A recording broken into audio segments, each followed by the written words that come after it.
In this video, we are going to go through some more advanced tips for your sleeper strategy account. If you are more of an expert player, you will have a lead farm. You will have multiple farms, probably like me, but you will have a lead farm, one that you log in more than the others. My lead farm carries my main peacekeeper. The reason why my main peacekeeper is on my farm and not my main account is because I focus Sunset Canyon on my main account, so my farm leads my rallies, and I like to try and solo as high as possible forts to get the maximum reward and return on my action points. I'm now ready to take down Fort 2's solo, which means my main farm will just send 1,000 or 2,000 troops, and then my main account will provide the rest of the troops, which are now tier 3. So to make this possible though, Boudica needs to be fully dressed. She's missing the boots at the moment, so let's just finish those up. Where are they? Here they are. Bit of luck? No, not. I've managed to get one item to expertise, so that's great. So that is now a further 19% damage to barbarians on my lead peacekeeper. But that's not quite enough. Fort 2s are actually quite tough. There's 250,000 tier 2 there, and my current march is only going to be about 100k troops because of my current city hall.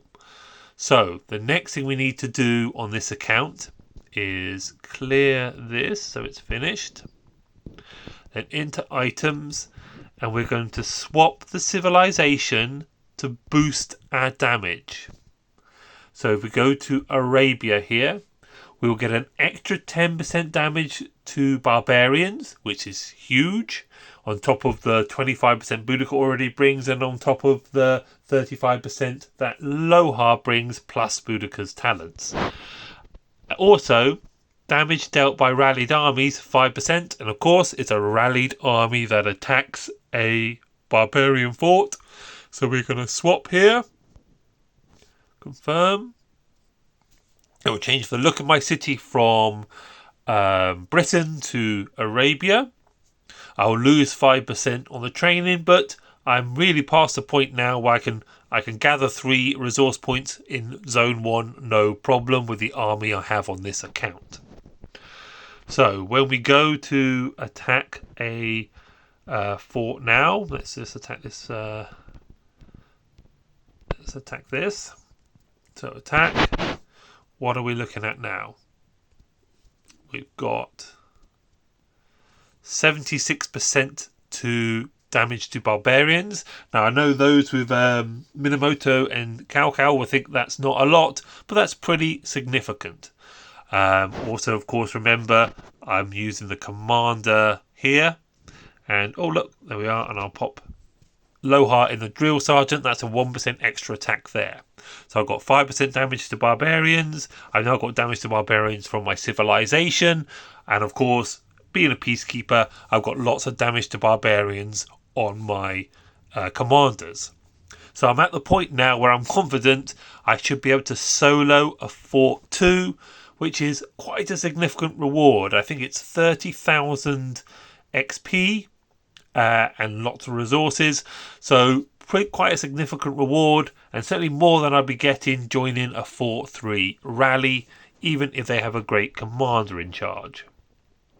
Now the next thing we're going to look at on this account is we're going to go into the monument. So, no we're not, we're going to go into the kingdom map. So it's nearly time to jump. But we need, not jump, migrate. But we need a sleeper migration window. So let's have a look at 3508. So 4, 5, 6, 7...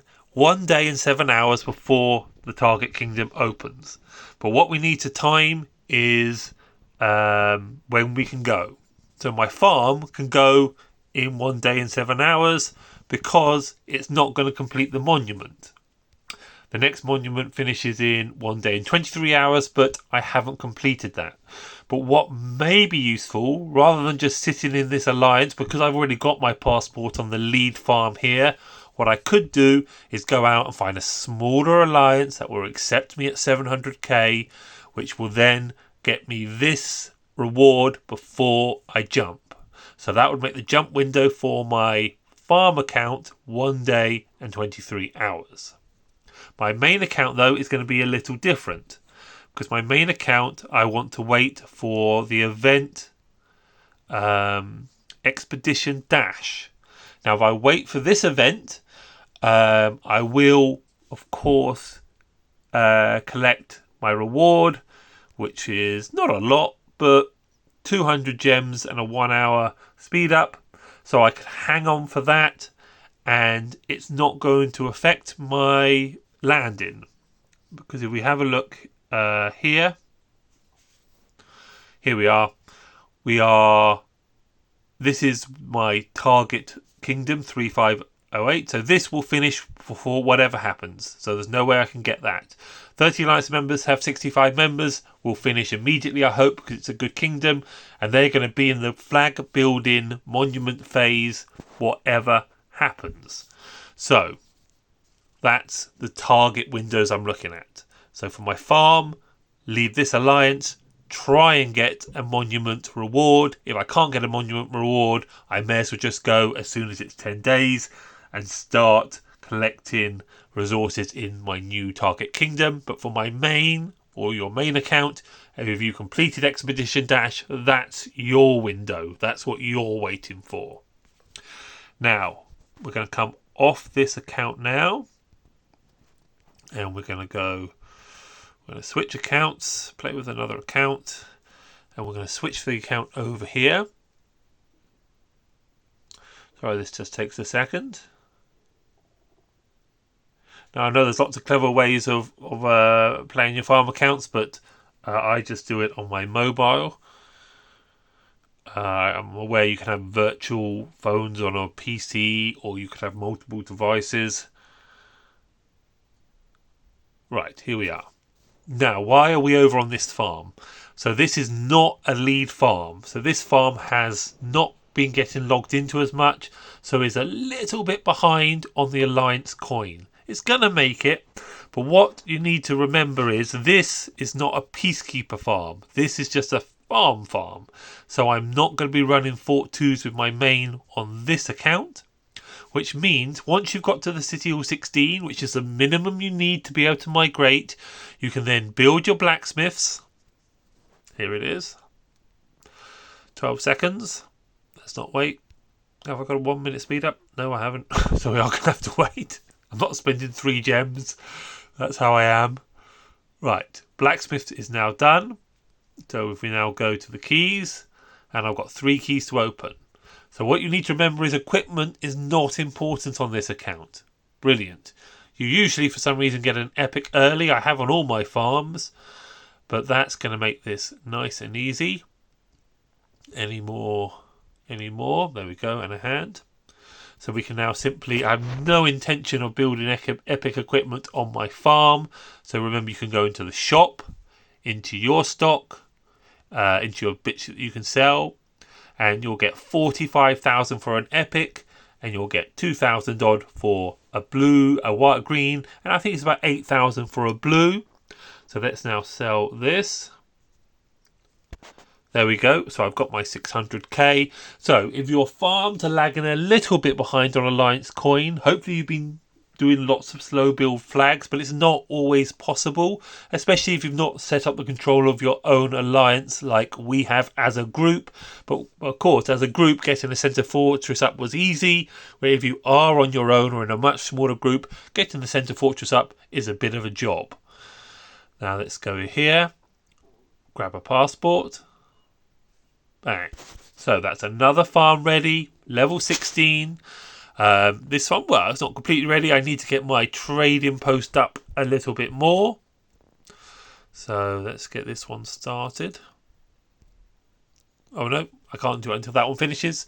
So not completely ready. Really remember, you want the largest discount possible when you are transferring resources, which for me at the moment would be 16. But then what I will do on these farms is, of course, I will save up a huge amount of speed ups and then eventually just burst build them up to 22. Then again, stop completely, save up a huge amount of speed ups. Now, how are you saving up speed ups on your farm? Well, remember, you don't go to the main alliance farm. You want to keep yours separate. If you keep them separate, they will then have no problem ranking in the donation ranks. So the weekly donation rank for this farm got a 15-hour speed up, which is really significant. And in 5, 6, 7, 8 weeks, it would really start to add up, especially the daily donation prize as well. No reason, if you only got 5 accounts, then one of them's going to get an 8-hour speed up every day. 2 of them are going to get a 3-hour speed up. And eventually you will build up speed ups in this manner. So we've got a few tips there, a few more advanced tips. Obviously not even on my main account. These are things around your main account that you can think about and may help you make a much stronger start for your account. Now, remember, what are the focus of these farm accounts? The reason why I have so many farm accounts this time is because I'm a very efficient gamer or player. That's why I have my accounts do well.